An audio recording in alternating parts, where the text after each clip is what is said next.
Good evening, everyone, and welcome to the IOP's first speaker series event of the academic year. Are you MAGA or a socialist? A look at how their policies overlap in 2024. My name is Lucas Frisancho, and I'm a third-year political science major in the college. And throughout my first 2 years here, I volunteered at numerous IOP events with remarkable speakers. Today is no different, as we're pleased to be joined by two wonderful guests, Faiz Shakir and Mike Needham. Faiz is the founder and executive director of More Perfect Union, a nonprofit whose mission is to build working-class power through journalism, advocacy, and education centered on American laborers. In August of 2021, More Perfect Union won the Sydney Award for its outstanding investigative reporting of the Frito-Lay workers' strike against the company's grueling working conditions. Faiz is also a senior advisor to Senator Bernie Sanders. Mike is the former chief of staff to Senator Marco Rubio and the current executive director of America 2100, a nonpartisan nonprofit that advocates for policy to promote domestic industry, reinvigorate patriotism, and return pride and dignity to American workers. This summer, Mike was also appointed chairman of the conservative think tank American Compass. Moderating this conversation will be IOP senior director and former New York Times journalist Jennifer Steinhauer. Before we begin, please make sure to silence your cell phones, and after the discussion, someone will place a mic in the audience and there will be time for Q&A. Priority to the first questions will be given to students. Also, be sure to check out the IOP's website for upcoming speaker series events, such as Effective Activism Across Generations at 5 p.m. this Thursday, October 10th at Bond Chapel, featuring Congresswoman Barbara Lee, or What to Expect If You're Expecting Trump at 5:30 on October 15th at the Chicago Theological Seminary, featuring a panel of Trump administration officials on what a second term would look like from a policy perspective. Now, let's begin by again welcoming Faiz Shakir and Mike Needham.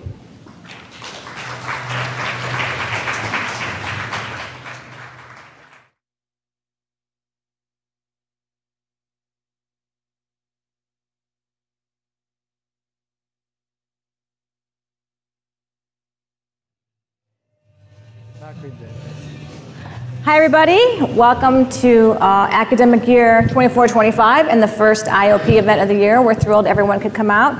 And thanks to you guys for hopping on planes and coming to join us today. We're really excited to have this conversation. I wanted to start us off by kind of setting some parameters about what we're going to be talking about today. This is not a conversation about bipartisanship. This is a conversation about contemporary policy intersections of the far left and the right, and the MAGA and the far left, which I think is probably, we can agree, is a subset. I know students think all the IOP cares about is bipartisanship. That's often true, not tonight.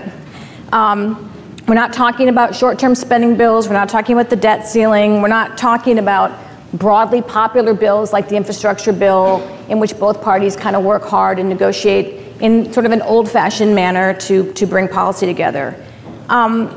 What we want to examine are policy positions that not so long ago were associated pretty much strictly with the far left or the far right, or something in between but not the intersection.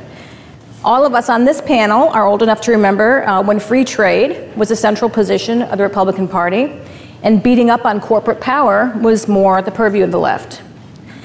Donald Trump, I think we can understand, is not definitionally on the right on issues outside of some specific key ones, but more populist, obviously. And we understand that he's played a big role in this shift, but that's clearly not the only factor.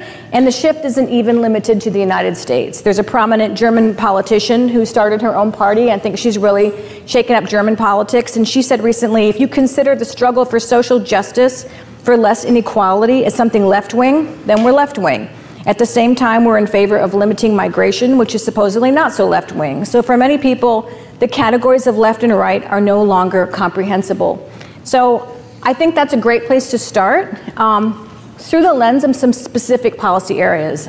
On my mind are antitrust, war powers, trade, immigration, wages.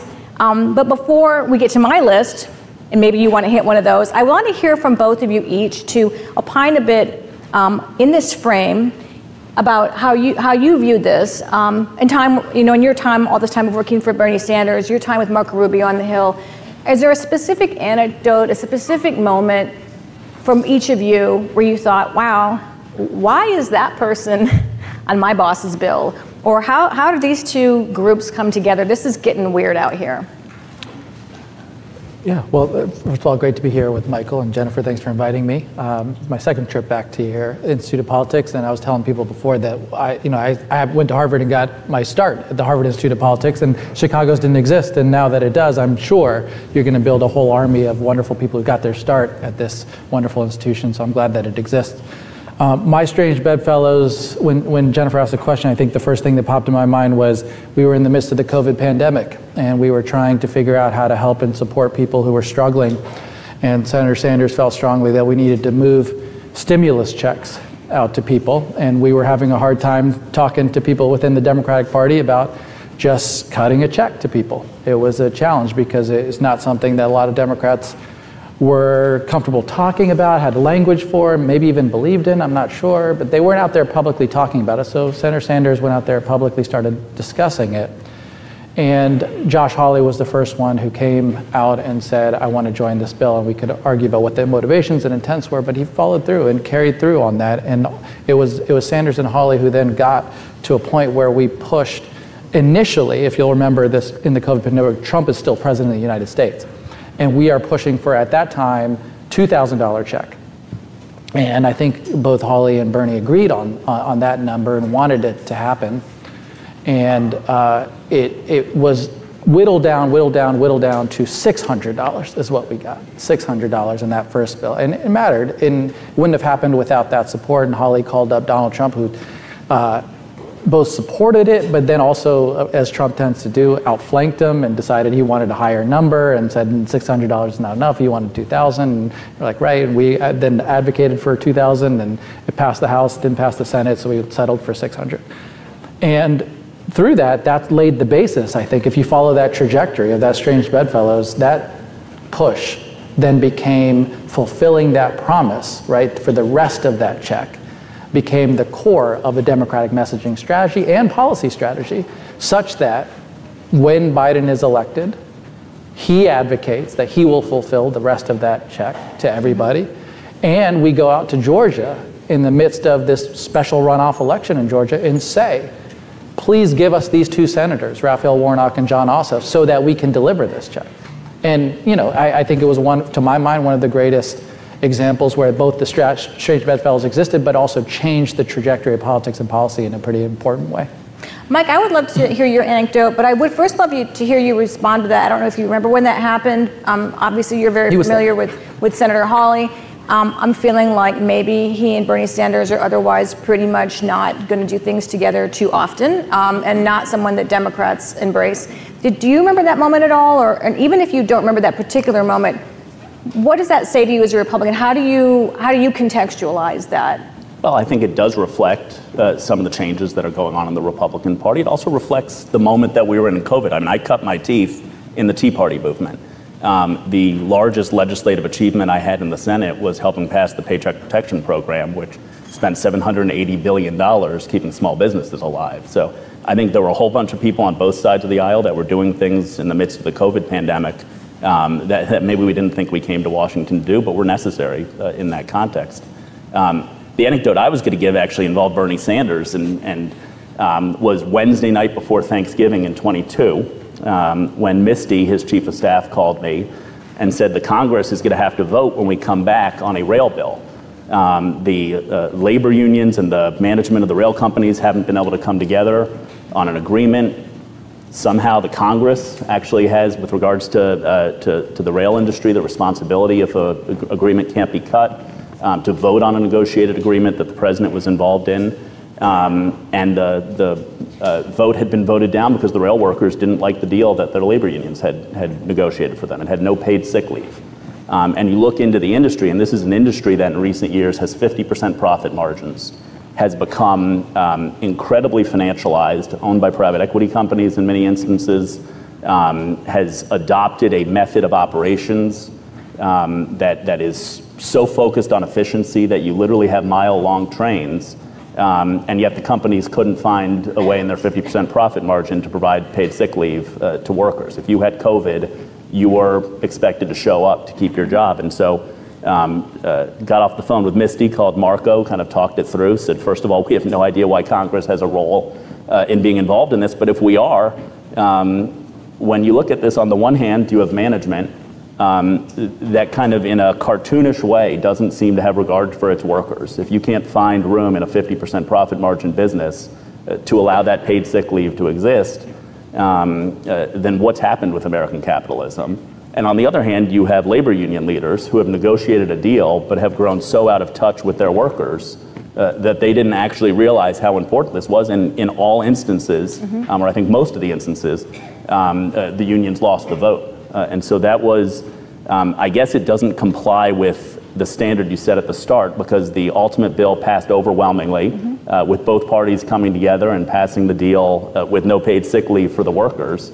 But it was an instance where a small number of us were able to do the right thing and vote in that instance. In that situation, do you feel there was an evolution in either party represented in that instance, or an evolution in our country? Or could that have happened 20 years ago, that same exact scenario? Well, I think there's certainly an evolution in my party, in the sense of my party has been a free market fundamentalist party for most of the last 30 years, and looks at this and says what the free market is capable of dictating the right outcome, and who are politicians or others to come in here and weigh in. And I think increasingly what we're seeing is that the free market will get you to the most efficient outcome. The most efficient outcome isn't always in the best interest of the country.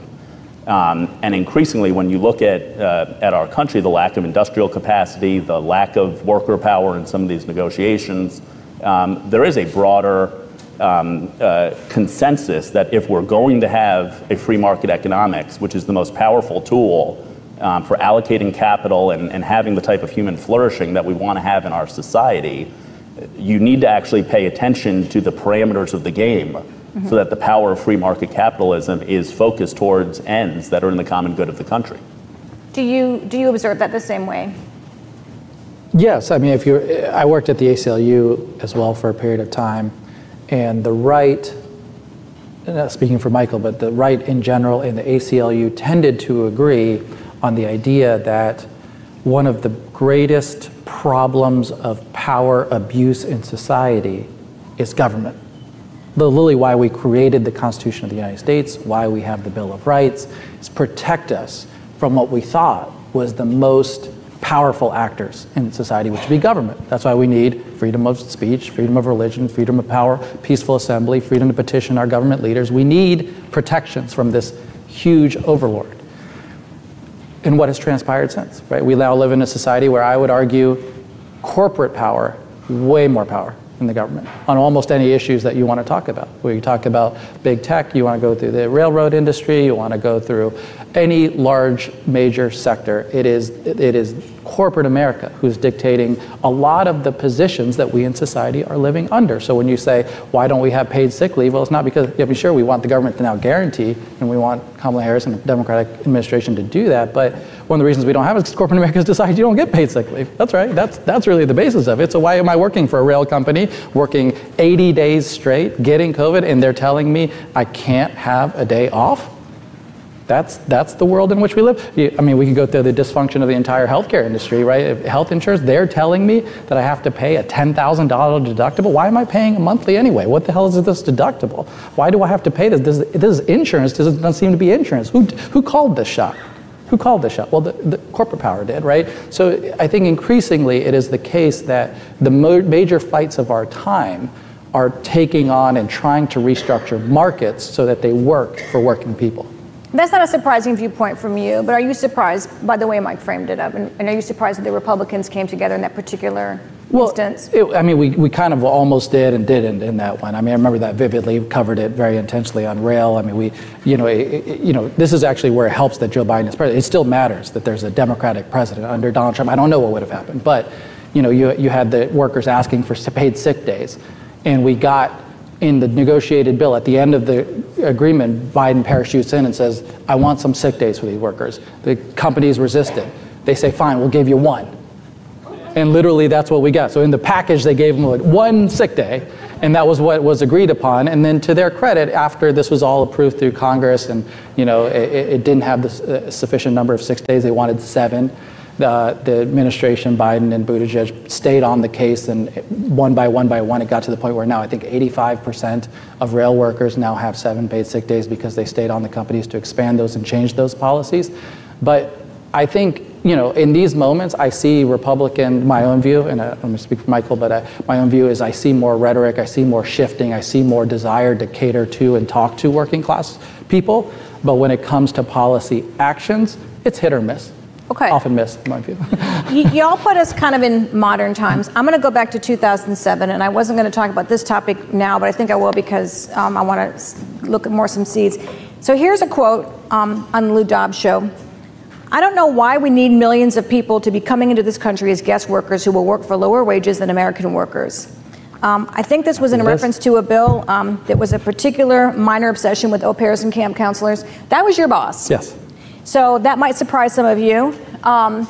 That's 2007. Is that the seeds of something? Or let's talk about the current debate about immigration. Obviously, Trump realized needing more blue-collar workers in the Midwest. He found immigration as a great wedge issue in 2016. But is this the seeds of that? Talk about that. Well, we can talk about immigration for a minute, but I would love to hear Michael talk about it so we don't bore the audience too much. But I would just say that if we're thinking about the immigration debate, it's largely become more about wall, border versus, pathway to citizenship and humanity towards people. And I think we're negotiating between these two lenses. And one of the lenses that's missed in the debate is the thing that Bernie Sanders was talking about and often isn't discussed is who benefits when you have exploitation of labor. If you look at Alabama or Mississippi and some of these places, you've got subcontractors, contractors of Hyundai, other companies who intentionally hire undocumented people so that they can pay them very low wages and exploit them. And that's not good for people. That's not really any good for anybody. And what he was arguing is that you want a system that doesn't cause slave labor exploitation. I mean, even to this day, if you look at prisons in Alabama, they provide, to this day, some of the labor of fast food restaurants and such. What kind of system is this? We can pay rational living wages to companies, particularly for companies like McDonald's or Hyundai, making billions in profits. You telling me you have to exploit low-wage wages to survive? That's, I think, one of the fundamental things that needs to be discussed in the course of immigration, because it is not just a security issue, not just a humanitarian issue, it's also an economic issue. I look forward to Faiz and Bernie Sanders helping Donald Trump cut down on the mass low-skill migration that we have into this country. So we were in Charleroi, Pennsylvania 2 weeks ago, which is a small town of 4,000 people, 30 miles south of North Carolina. They have had 2,500 Haitian migrants dropped on that town in the last 2 years. How did they get there and why are they there? There is a company in Charleroi, Pennsylvania, it's a food packaging company, that could invest in productivity. When you look at the videos of what's going on in this factory, these are people sitting in a refrigerated room moving dishes from one conveyor belt onto another. The type of thing that could be mechanized, that could have robots, which America just lags so much of the OECD, so much of the rest of the world in adopting robotics, that would create high-paying jobs for American workers, making the robots, servicing the robots, monitoring the robots inside the factory. The factory owner doesn't want to do that. Instead, he goes to a service agency, staffing agency, which owns the 50 houses in town, stuffed 15 people into these two-bedroom households.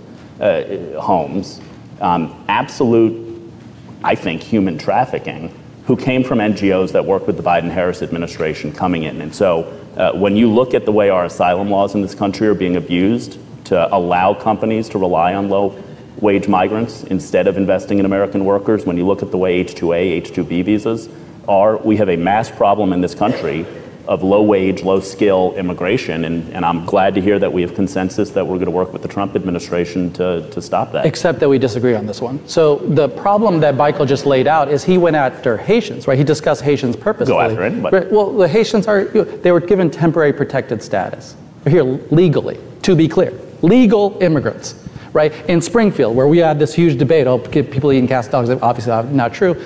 And the whole idea was that they're people, Haitians, temporary protected status, legal immigrants, brought into a community to do jobs. They were at Honda, they were working at Dole in Springfield factories, fulfilling jobs by all accounts. Vast majorities, both of the companies, the communities, indicating this was hugely beneficial. And of course, there's some, when you have immigrants to America, this, for those of you who study immigration, this has happened to America for generations, right? Jewish immigrants, Catholic immigrants, Pakistani immigrants coming to America and introducing a different way, a different approach, they eat different foods, they do different things. That's been the beauty of America. It is the assimilation, it's the melting pot. And when I just resisted the notions that when legal immigrants come to America, do good jobs, work very hard, paid good wages. This isn't exploitation. This isn't slave labor in Alabama. This isn't undocumented people at the Hyundai factory. You don't think when somebody goes into a factory, because you started off when you were talking about this before, talking about these companies with their profits and how they're not investing in their workers. That's not a illegal situation. So what's going on in Charleroi is that the company is paying $16 an hour to a staffing agency that then pays the legal immigrants $12 an hour to do this. That's what's going on. But somebody's going to take that job, right? That's my point. Somebody's going to have to work that job. But the lack of investment in productivity, the reason that we're not adopting robotics, the reason that we aren't doing the types of things that businesses have to do to create high-wage jobs in America for people who are here legally to do, is a result of bringing in low-wage labor. Whether that low-wage labor comes in illegally or legally doesn't change the equation of whether or not businesses face an incentive to invest in high-wage work. I want to move on to other policy areas because we have a bunch, but it seems to me that there is still a fundamental agreement here. You're framing it differently, and you're talking about different groups, and you're talking about different industries as well. Because again, Bernie Sanders, as I recall, was very focused on au pairs, summer camps, bringing in Australian labor for concerts and things like that. But you're fundamentally agreeing that you feel there is an exploitative nature, that there's a wage depression issue, and policy experts can agree or disagree about whether that's actually true. But there's a wage depression belief on American workers that stems from immigration that both of your boss and your parties seem to have a long-standing, somewhat agreement on. That may be surprising. And so what we want to do is we want to align the incentives on the market to get the outcomes that we want. If we want high-wage work that's available in America, so American workers, people here legally, can have a family wage, can support their family in a way that is not possible for too many Americans today. If we want to increase worker power, we need to reduce those things that are providing companies other ways to go about. Companies are not investing in productivity because instead they can get a bunch of cheap legal H-2A, cheap legal H-2B, cheap illegal immigrants, cheap labor coming in the Cuba, Haitian, Venezuela, Nicaragua programs. These forms of cheap labor are preventing companies from making the types of investments that they need to make to have high productive I know you want to respond to this, but I want to move on. Let me ask you something now. Sometimes you guys talked about kind of a shared goal. Sometimes the left and the right come together and their motivations are completely different, right? I talked to Ken Buck, who's a former Congressman Ken Buck, who's an IOP fellow this quarter, very conservative guy, part of gone now, but he's in the Freedom Caucus.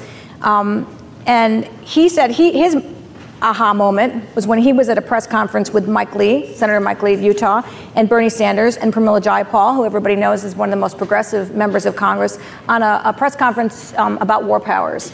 And for him and Senator Lee, this was a constitutional issue, which talks about the president coming to Congress for permission to wage war rather than moving unilaterally or using prior war powers agreements. And the liberal end was there mostly with a more anti-war stance. I want to talk about that too, but I'll raise another issue on antitrust. On the right, there's been this longstanding view that the left is censoring conservative speech. The Amy Klobuchars of the world think that it's dangerous to democracy to have one person with that much strength in a tech business, for example. Different motivations, they come together. So I would love for you to take on either of those.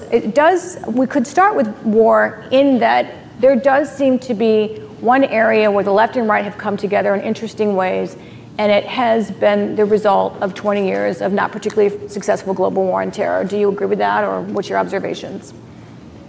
Well, I think we wasted 20 years of treasury and blood and lives being distracted in the Middle East, and it's left us unprepared for the greatest threat that our nation faces in China. I don't think there's any doubt about that.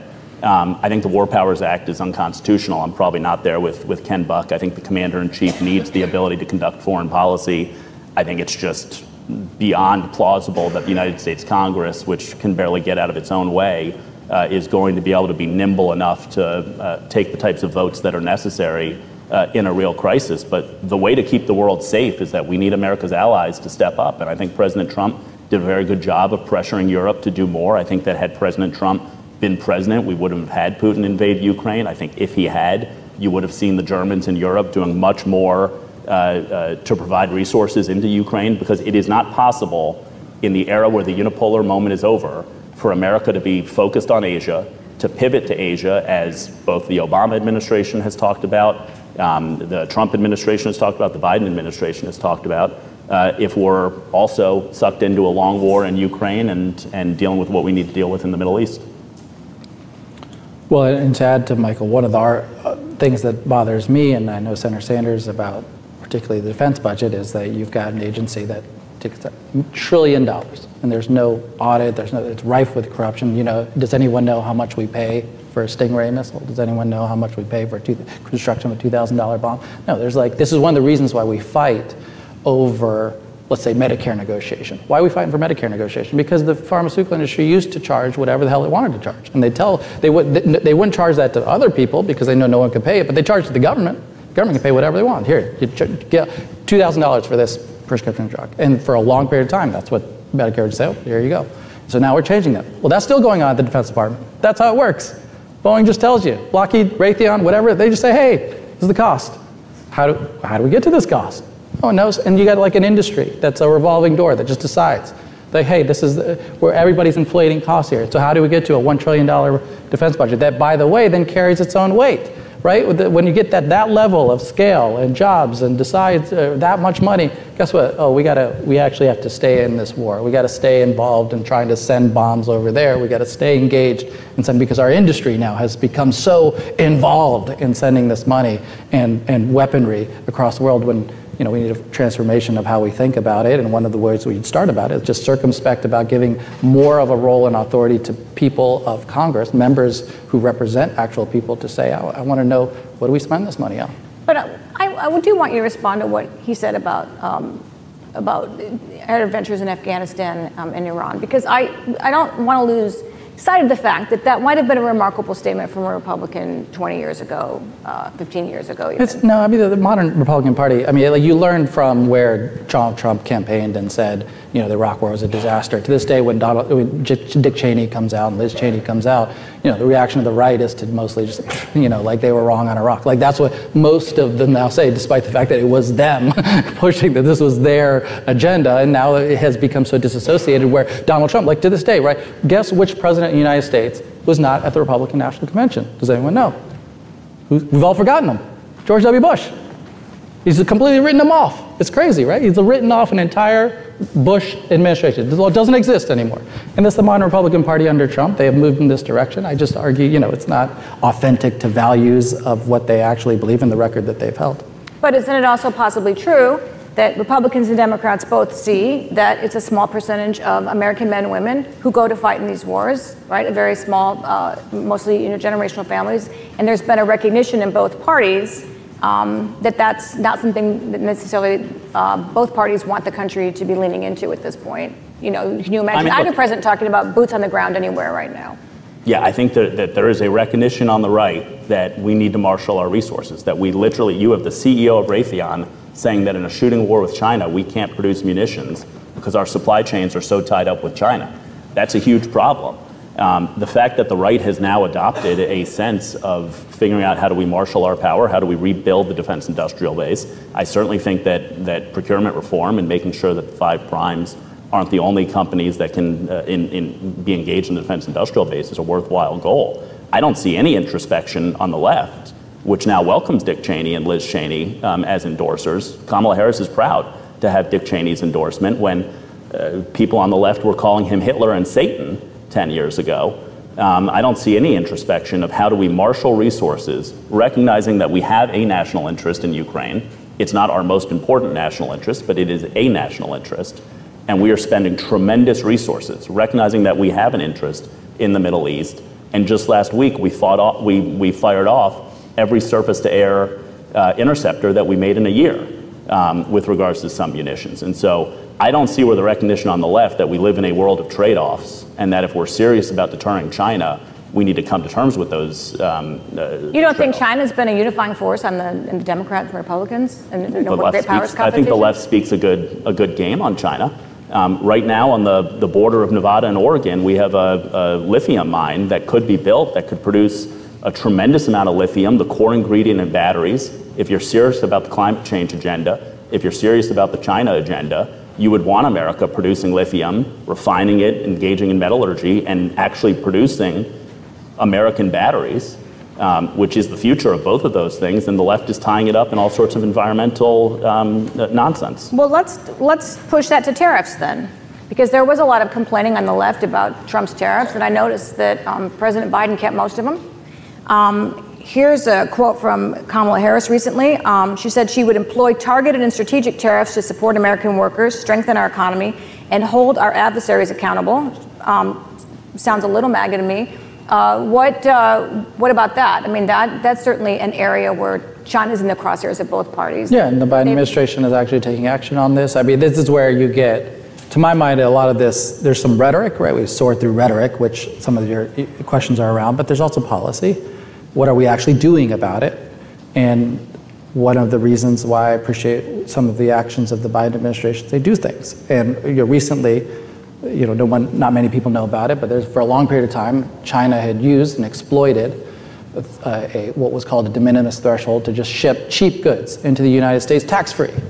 Right? Just send it in tax-free. Anything under $800, you can send in any Amazon goods. Why we're getting them, you go on there, you search for something, you find something, it's sent to you as a piece of garbage. Right? How'd this happen? Because there's no quality control, no inspections, no desire to put up proper border security, and they've now started to take action. Could have been done for a long time, but now changing the de minimis threshold, looking and inspecting at these containers, making it clear that Shein and Temu can't just send in cheap shirts that compete. It could have happened for a long time, except Democrats pulled their support on the de minimis. So China's de minimis threshold is $8. Should we lower ours to $8? Would you support that? Should we lower it? Let's have fair trade with China. China has a de minimis standard of 8. I'd support lowering it to 8. I would not. Why would you support lowering it to 8? Our de minimis threshold, what they can send. Guys, we can't talk about de minimis threshold. So where rhetoric and policy matches up. So the Biden administration policy is to have a small garden and a tall fence with regards to China. What that means is that you have a vast global commons, all sorts of goods that allegedly it's fine, whether they're made in China, whether they're made wherever they're made, that we're going to have free trade in. And then there's a very small, narrow number of goods that are in our garden that we have to have a broad fence. I think it is totally naive to think coming out of COVID, to thinking with the military challenges that we face and the need to deter them, that we can have coupled relationships with China. And so when we're talking about tariffs, we should have tariffs. I think President Trump's right to call for a 10% across the board tariff. And it is fundamentally inconsistent with the United States and our interests and our ability to project power and deter war in China for us to have supply chains that are as wrapped up as they are currently. But there's definitely been plenty of intersection. I mean, the attack on TikTok was completely and totally, almost shockingly bipartisan, to the point where we all wonder what people were hearing in the skiff about that, because that was surprising, probably. Yes, on TikTok, we eventually got to the right outcome after much weeping and gnashing of the teeth. Do you think it was the right outcome? I didn't, yeah. So I was a break from Michael, and where people were, and I think Senator Sanders said this himself, I agreed with it, which is like, of all of the issues that we have with China, I think steel, aluminum, tariffs on bringing jobs back to America that we have lost and have been evaporated over decades and decades should be the core goal. It should be safety and security of the goods that come in. And a platform, to my mind, that delivers speech, I have a harder time with. I mean, the problem for me in that discourse is I don't feel like we were ever given a full understanding, and Michael may have more privilege because Senator Rubio is on the Intelligence Committee and there's more information, but at least what was publicly told to us about it. Like, oh, they track your data. Okay, well, guess what? Let me tell you about 18 other companies online who also track your data. You wanted to know what are the specific harms that are uniquely impairing us, such that necessitate and require, this is the ACLU and me coming out, right? Such that requires a restriction on speech. Just because a company is foreign owned doesn't necessitate it. Now, what are the harms? What are the harms of a foreign owned company using a platform that is popular and used by lots of people? Why are we engaging in this restriction of speech in such a radical way? Yeah. So TikTok's not just an espionage platform, it's also a propaganda platform. China owns the algorithm, it serves up what you see. If it wants to show us a bunch of pictures of, people eating unhealthy stuff and living unhealthy lifestyles, they can do that, and they can show other stuff in China. So that's the problem with TikTok. I'm as bothered by Elon Musk, to be clear, I'm as bothered by Elon Musk doing the same thing with X. I know you may not feel that way, but I'm just saying, like Mark Zuckerberg and Facebook, those are of equivalent concern to me. I think there's huge issues on big tech. We should talk about issues with big tech. Fundamentally, the ACLU coming out in you.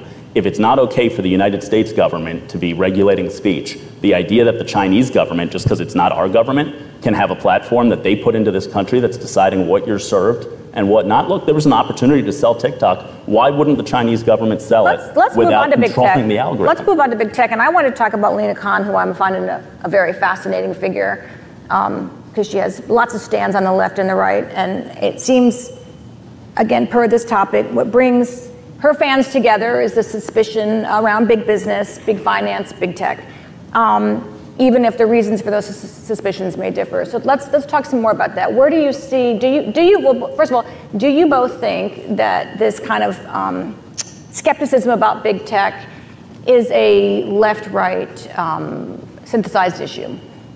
I think that it's probably a horseshoe issue. I think that the ruling elite of our country love the idea that they can make sure you don't see Hunter Biden's laptop, the idea that you don't get to be exposed to the lab leak theory of where COVID originated, which turns out to be true. So censorship, you're talking about what you view as censorship. Sure, but I think that the vast majority of the political center is perfectly happy with censorship. You had John Kerry, who's a current member of this administration, the other day saying that if Kamala gets reelected, they're going to have to look at the First Amendment to make sure it doesn't allow disinformation.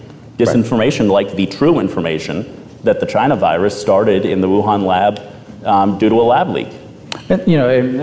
So while I have similar censorship concerns as Michael, I go further, right? And I agree with where Lina Khan and the FTC have been, where Jonathan Cantor and the DOJ Antitrust Division have been, which is not just the censorship. What is fundamentally the problem there? The power of the companies, the power of the platform. They reach tens and tens of millions of people. If they could reach like 3,000 people, we'd be worried about them, right? It's the fact that Facebook controls what millions and millions of people see, read, and hear. That's fundamentally, it's gotten too big, and we live in an economy where everybody's at scale, right? You want to get to scale, get to scale, get to scale, get to scale. And that scale, going back to my earlier point of the power of government, it used to be that government was scale. That's why we cared about the federal government, because its scale was huge. That's not the case now. Google's power, Amazon's power, Facebook's power is at radically broader scales. And so then the derivative effects that Michael's talking about, yes, it could be that. It could be how they charge you a junk fee. It could be how they bind you to a non-compete clause. It could be how they bust your union. It could be, how they suppress your pay. It could be a number of things that are all within the fact that they can do whatever the hell they damn want because their power got too big. And that, to me, is the primary cause. So is there agreement in there within that? I think skepticism of consolidations of power is something that's a deeply conservative instinct. And to borrow on that line, because I agree with it, is that the traditional conservative notions where that's, smaller government is better, right? The theory of smaller government, but also smaller diffusion of power in which we had smaller businesses. I agree with, right? Like, why do we want this? We don't want just general scale of big data. That becomes a serious concern because fewer people harbor the power to control what you can buy, see, hear, read, all that stuff. And it's a good thing for our society to have competition of engineering and having more people who can compete to sell you clothes, to develop social media platforms, all manner of business that sell you a sunglass. But right now, if you want to buy sunglasses, you're probably buying it from one or two companies. That's it. They create, like whatever the name of the sunglass hut is, no, it's one or two companies. That's it. That's all. That's where you're getting sunglasses. Why? And what is the result of that is that now if we go into like Omaha, Nebraska, or some small town anywhere in America, we're going to find that you can't be a small business owner who creates sunglasses because you're going to be crushed. They'll undercut you on price, throw you out of the market, and then they'll have the market all to themselves. It's changing American ethos, values, and literally our way of life in a negative way. But do you agree, I mean, what is your response to the censorship complaint? And by the way, I should mention that the lab leak theory is a theory. It's not the reigning theory, it is a theory, or it's not approved theory, I should say. But do you agree that these types of ideas have not gotten I could regale you with Elon Musk. Like, none of us know like how he's using the platform. I'm no doubt in my mind he's using it to find a way to help Donald Trump's information and perspectives get known and seen and heard in the X algorithm right now. Mm-hmm. He's doing it to his benefit. He has an ideological agenda. Michael and I came up in a world where we had blogosphere, right? I was a blog editor. I think of a lot of these platforms as just, they're blocked. Like, you own that you are an editor of a piece of news information. You own that you have a perspective. You own that people come to your platform and see stuff. So I would like to hold these companies accountable. That just like if I were running a media organization, like I am, More Perfect Union, and I put out a piece of content that is defamatory, false, whatever, you can come at me, right? We can't come after these big tech companies because what do they are? They argue we're just pipes, right? We're just the conduits. We don't determine what is the piece of content. That's what all the users do. The users determine the content. We simply just provide the pathways for them to communicate with it. Well, baloney, right? Baloney. Like they should be held to account. This is the whole Section 230 debate, is that they should be held to account with the fact that they know they are an editor of a news platform. And I think it would be really helpful, and that's why you actually get more competition, because then other people would come along and say, well, I have a different perspective. Well, I have a different perspective. So this seems like an area of, it is a complicated area, and there are a lot of nuances to it, but fundamentally, there's a left-right agreement. Yeah. Perhaps they come to different conclusions. Maybe you hate Twitter more when it's owned by Elon Musk, or less than not, but the fundamental problem seems to be identified and shared. And do you think that in a polarized environment that we're in, no matter who's sitting in the White House, that it's going to be possible to come together? And again, I know you're not a big fan of Congress, but that's where this stuff's supposed to happen, to regulate these industries. Well, there's legislation moving. I think there's a chance of it. I mean, I think if you look at Google and the power that Google has, Facebook, the power that Facebook has, and compares it to X, I don't think that they're comparable. I mean, Google decides what gets into your inbox. Google decides what you see on YouTube. We need to come together on it. They're very powerful lobbies that like the status quo, that need to be overcome. But I think, look, you know, those are Section 230 is something that obviously needs a lot of work on.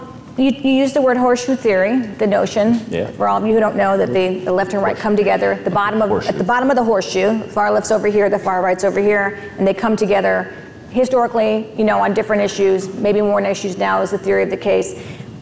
There are critics of horseshoe theory that would argue that really what they do is that all forms of illiberalism share common traits, if not in the branding, in the actuality, which is tearing down institutions and programs, tearing them down to their roots, questioning constitutionalism from the left or the right, and so forth. I would be eager to hear both of your thoughts on that. Sure. Well, look, if the consensus is working for the country, then trying to tear down the consensus is an unproductive thing. If the consensus is demonstrably failing the country, as neoliberalism has failed our country, then it would be idiotic not to try to enact changes. So for the last 30 years, we've adopted a theory of governance, of economics really, that says that when people wake up in the morning and look in the mirror, they see a consumer first. And that the first role, therefore, of economics is to figure out how can we give people as much cheap stuff as possible. That if you're getting more, larger, cheaper, flat-screen TVs, you're flourishing as a person. That's demonstrably not true. At the same time, they said, Thomas Friedman said, no two countries with a McDonald's have ever gone to war together. Well, that's obviously not true right now if you look at Ukraine. But it revolved from a same kind of sense of commerce, of a concept, that commerce governs everything, and that 5,500 years of recorded human history and all the things that we know about humanity aren't true. And so neoliberalism has failed. It would be irresponsible, even if the middle of the horseshoe wants to keep walking down that path, to do so. And so I think it's very exciting. I have a lot of friends on the left who are on that part of the horseshoe, and obviously there's people on the right that are there. It's necessary if we want to continue to flourish as a society, which is not what we've been doing for the last 30 years. And so I'll be on that left. I will agree with everything that Michael said. I will associate myself with everything he just said. And then the question becomes, what do you do about it? What do you do about it?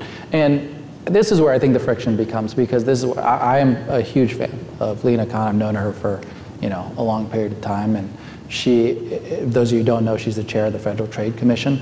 She's taken Amazon to court. She's trying to challenge the Kroger-Albertsons merger right now. She has fought prescription drug companies and PBMs.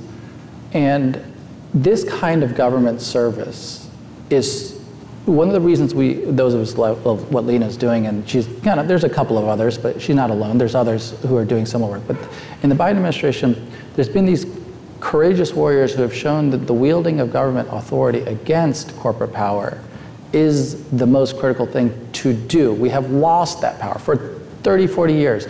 Government servants have come in, and I've witnessed it, I'm sure Michael has too, where they come in and you know that they're thinking about their next job. They literally came in thinking, where am I going to go next? What's my network of the industries where I could go and work?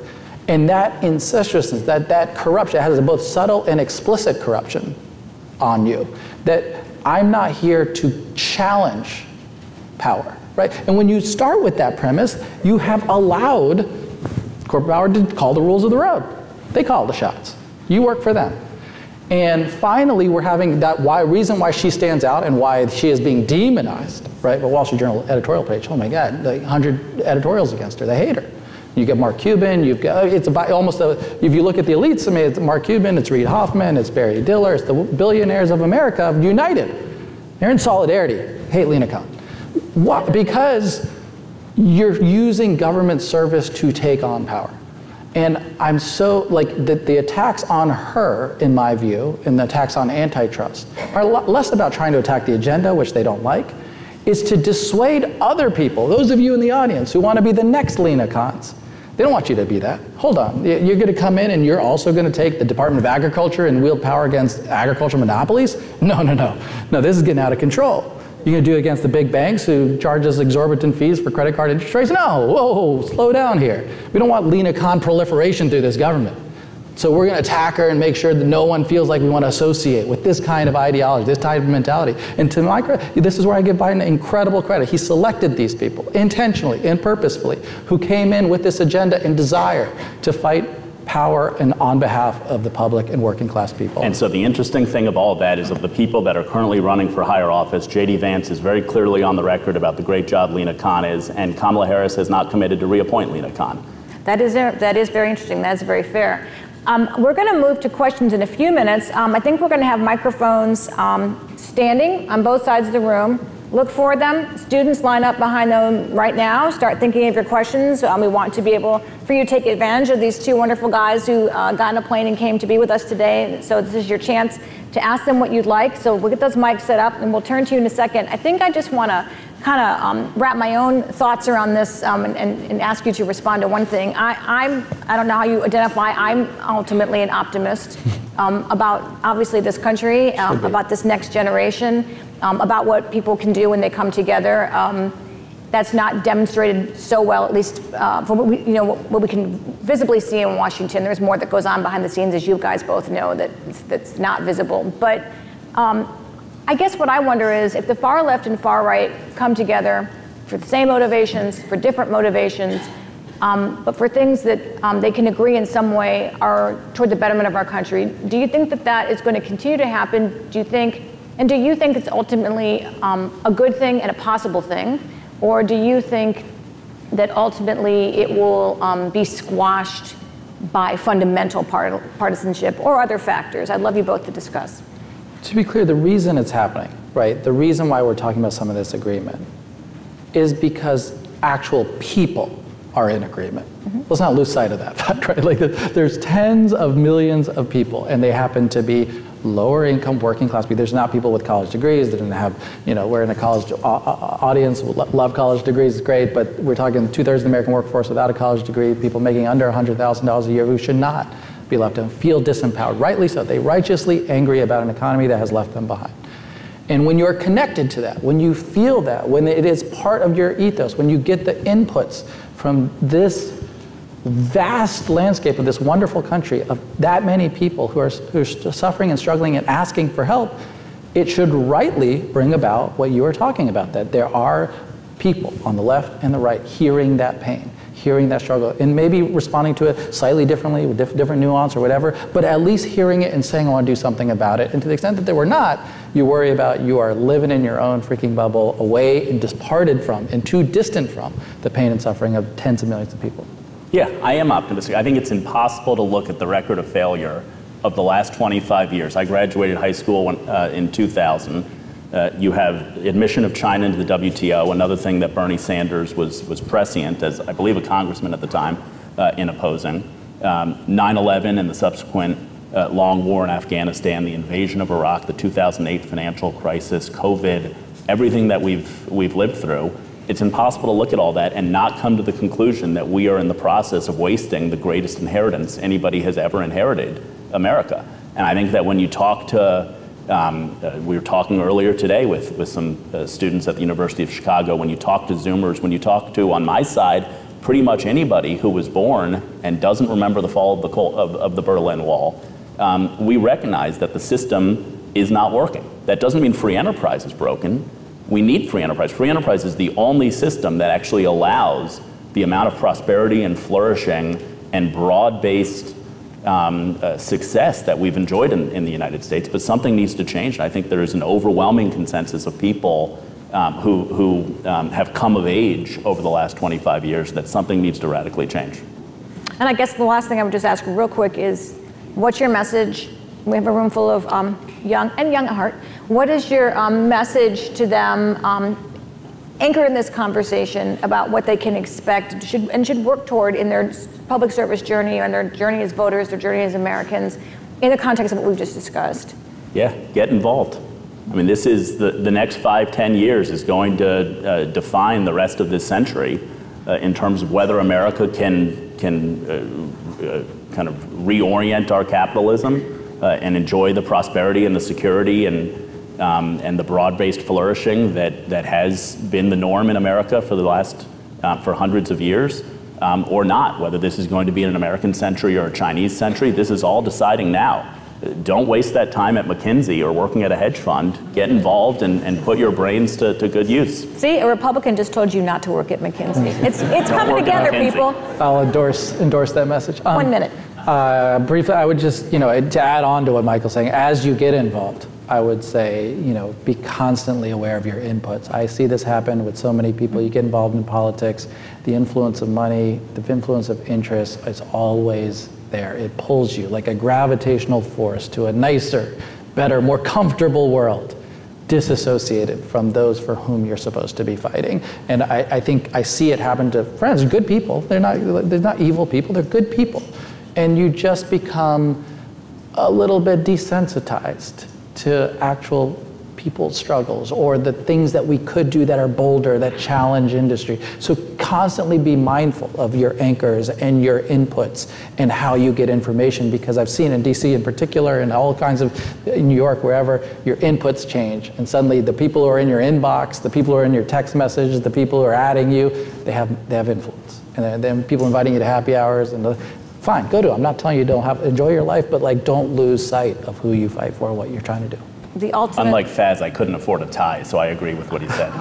He's got this nice jacket. How much that cost you there? Go to happy hour is the ultimate left-right agreement. You've modeled some great discourse on difference here. We appreciate that. We want that here on our campus, and you've also, I think, demonstrated the theory for some students and others who may not know how much left and right are together in some of these policy areas. Let's go to the smartest people in the room, our students over here. Hi, I'm Vera. I'm a junior in the college studying economics and law, letters, and society. This was a really great conversation. I really learned a lot, so thank you for that. My question is about this issue of corporate power and conveniently pulls on kind of the last discussion you just had, but kind of this resurfacing of corporate greed and that being an issue for working class Americans and the antitrust discussions that we're seeing in the news now. And essentially my question is, where is this going to go next? And I'm thinking about J.D. Vance, comes from a venture capital background, but has largely agreed with everything that the Khan administration has been doing. And my question is, what does this issue of corporate power look like for the next presidency? In a Trump-Vance presidency, is this largely election rhetoric? Do you think something will continue pull on what the Biden administration has done? And what does that look like in a Harris presidency? what, where does the con FTC go from here, basically? So look, I think we've talked about antitrust. Clearly there's more of an acceptance of it on the right. I think that you'll have an FTC under a Trump administration that's more active than a traditional Republican. But I think it's wrong to think of corporate power as just an issue of antitrust. Take the issue of corporate ownership, for example. So 50 years ago, 75% of corporate stock was owned by actual individuals who lived in the community. Maybe it's a business owner, whomever. Today, 75% of corporate stock is owned by index funds, other forms of passive investing, foreign ownership, sovereign wealth funds. And so none of those entities are thinking of corporations as something that they have a duty as an owner to workers, to community, to country, any sort of sense of corporate patriotism, and to all the different people in the ecosystem. These are entities that overwhelmingly are just looking for a financial return. And that leave the management of the company to the managerial class that's in charge. And there's all sorts of issues that go in there. And so I think there's a whole host of issues that we can look at in terms of how capitalism has gone askew, how corporate power has gotten too large. And it would be a mistake to just say the only tool that we have here is to use the FTC and to file antitrust exemptions, while that is part of the picture. But instead, we need to fundamentally look at how has capitalism changed over the last 30, 50 years, and what do we need to do to change it to bring it back into alignment with the common good of our country. I love everything Michael said and agree with it. And one of the reasons that also to be mindful of is that FTC, when you get to the FTC as a FTC action, as much as I support it, it's almost like you've already failed, because the FTC is a legal agency filing a lawsuit to break something up as a last resort. As if like something didn't happen that should have happened. There should have been competition along the way, and we've gotten to a place where there's unfair methods of competition going on now, and so now as a last resort we've got to stop something, right? That's not what you want. You want to remake an economy in which market structures work. So as you think about housing in America, like we're getting a rise to everything that Michael was just talking about, institutional investors. You look at, there's a company called Invitation Homes that has 80,000 homes under its purview. 80,000 homes across America, single family renters. And what happens when you're a landlord? It's not like Michael upstairs, it's this company who I can't reach, don't know, who jacks me up on, doesn't return my security deposits as a business practice, and doesn't inspect their homes for safety, is not responsive to me. That's what happens. Right, so how far is this going to go? They're at 80,000 homes. Are they going to go to 500,000 homes? Are they going to 2 million homes? Is this where we're going? Is this the scale of an institutional investor? How do we fight that on the front end? And I think that the actions where Lina Khan is doing nationally, I think is starting to, rightly so, bleed locally. That's where the fights are, right? When you think about attorney generals across the state, also just people who are at the county level who are thinking about market structures in their head. As you're giving out money, right? Who are the people who've traditionally benefited? Or are we creating ordinances that allow and ensure that there's competition locally? Like if I see in reaction to Airbnb having too much power over certain markets, you've seen local ordinances pop up. In reaction to Dollar General having too much power over certain local companies, you see local ordinances pop up and say, hey, no, we want some small businesses here. No, we want to control our rental market. We want to control our housing market such that there's competition and lifeblood. I think that's where the fights are going to be, actually. I can't see over here because it's a very bright light, but I'm going to assume there's a human being in front of a microphone. Yeah. And so go ahead and ask your question. Hi, my name is Alan. I'm a first-year master's student in the university. And my question is, recent years in Europe particularly, we saw the rise of political parties that are culturally right but economically left. What implications might you see of these, and do you think there's any potential in America where parties adopt this merging between left and right, culturally and economically different? Yeah, thank you very much. Yeah, I think the overwhelming issue in Europe, as in the United States right now, is mass migration. You can code that cultural, you can code it whatever it wants. People are going to the polls time after time after time and saying this is an issue that we think is changing our opportunities as workers, is changing the cultures of our countries, and is something that we have no say on. And every time we go to the polls and try to have a say, we get told by the elites, well, you're not going to get that outcome. That the only unacceptable outcome is an end to the mass migration of low-wage, low-skill workers. And so I think I think eventually I hope that eventually the will of the people will be respected. I think that is clearly what's going on in Europe. It's clearly what's going on in the United States. And that does provide an opportunity for a party that wants to be more in the normal range of economics and culture, which is what voters are asking for. I want to make sure we get to other questions. Did you want to respond to that at all? No, all right, let's go over. Go here. Hey, I'm Arthur. I'm a second-year undergrad. I'm studying biology and economics. My question was, well, first of all, I thought it was a really enlightening conversation. I appreciate both perspectives. I understand all the arguments that Michael's made tonight about the new rights via corporate power.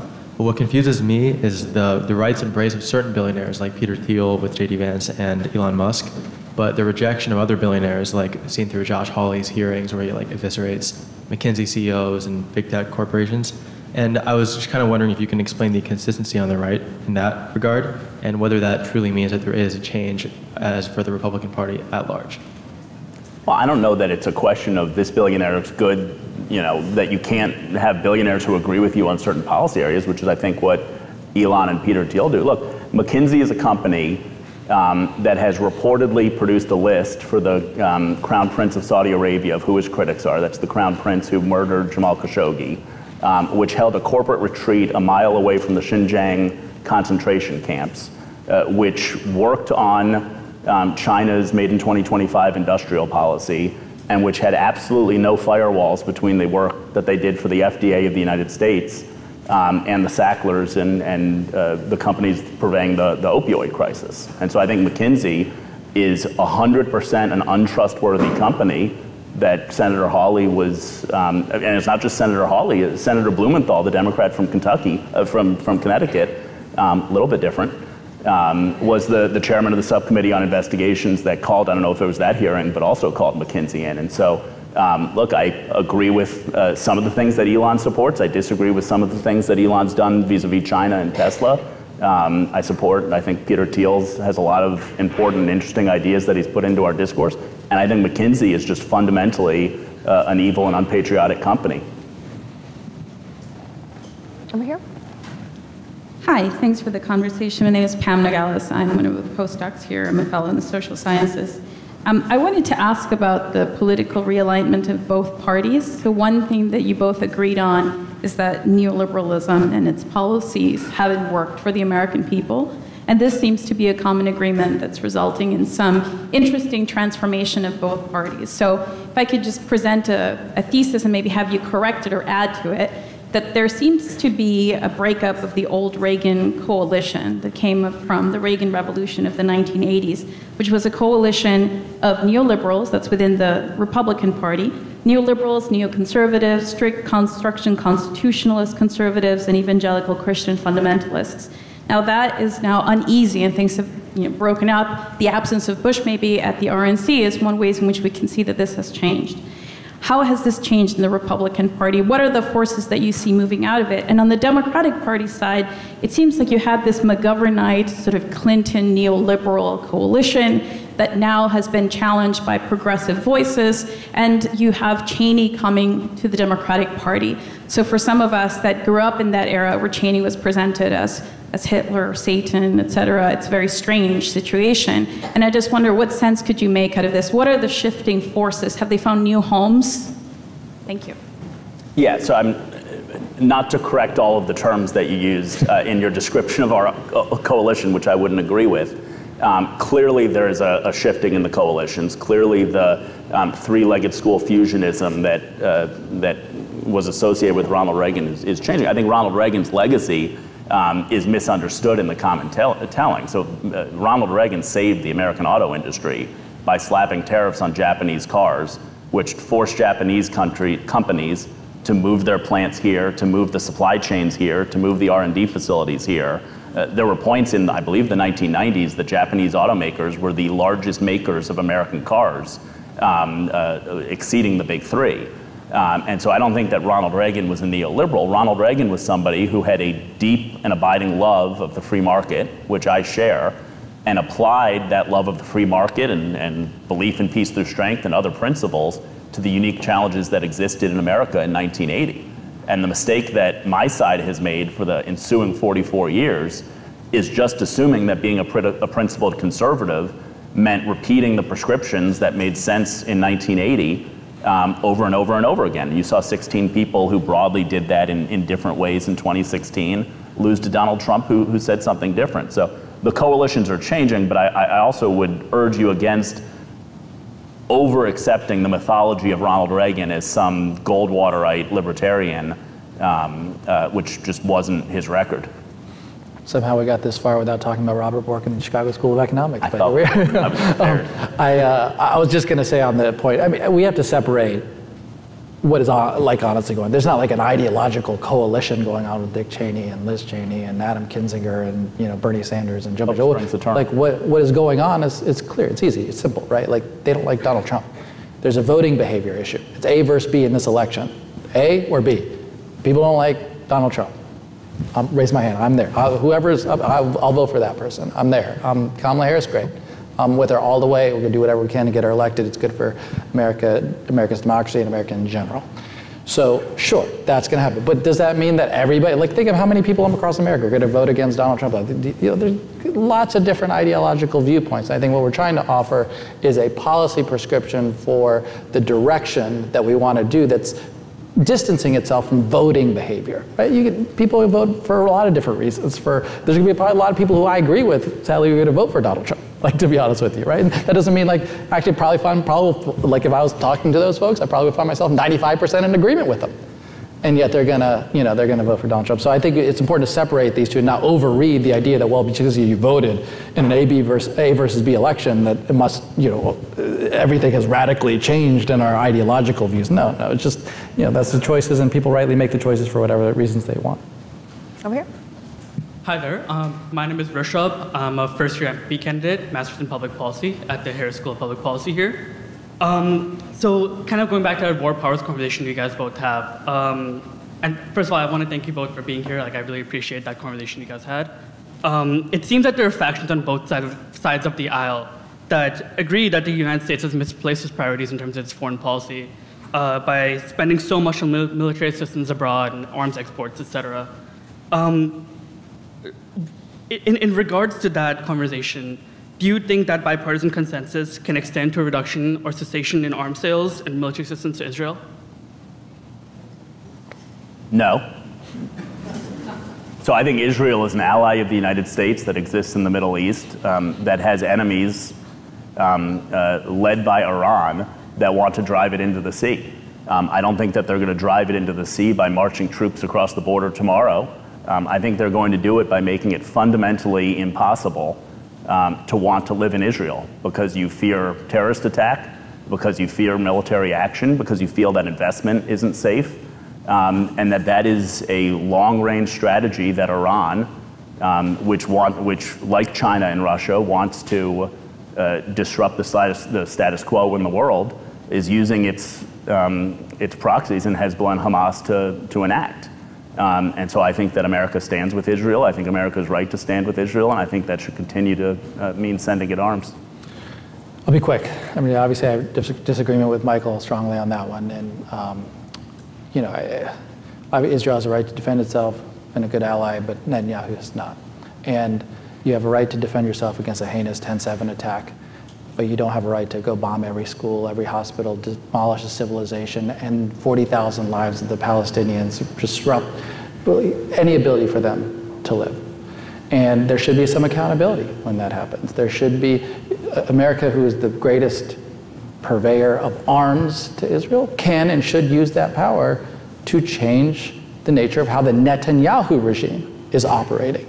We should not be using American taxpayers' funding to support activities, whether it's Netanyahu or anybody else, doing these kinds of heinous activities. You can still be an ally. I mean, how many of us live in families in which we love our wife, love our sons, love our children, and yet you are absolutely freaking wrong about this, and there will be accountability, and there will be actions for this, and yet I will love you tomorrow. Of course, we can handle both of those things. Just to get in the spirit of the question, though, you both have just given different positions on that issue that are greatly articulated in our country right now. But I think in the spirit of the question, can you imagine, for example, if Israel was looking for actual boots on the ground support, or within the America First construct, not wanting to give certain support to Israel in the same way from the same folks who don't want to give support to Ukraine. Do you see at any point in the future a left-right alliance around some area of military support for Israel?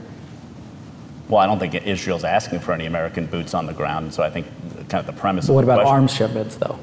Well, I answered the question about arms shipments. You don't Look, think so? This all stops when Hamas stops using hospitals and schools to stage attacks on Israel, when Hamas stops attacking Israel, when Hezbollah stops attacking Israel.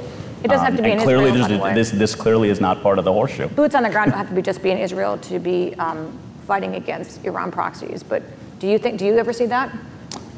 No, I mean, I think Michael appropriately characterized the Republican position, and therefore there aren't many abilities to persuade him. I think we have time for one more. I can't remember which side. Over here is the side we need to go to next, I believe. Young at heart, class of '88, college, global history thesis.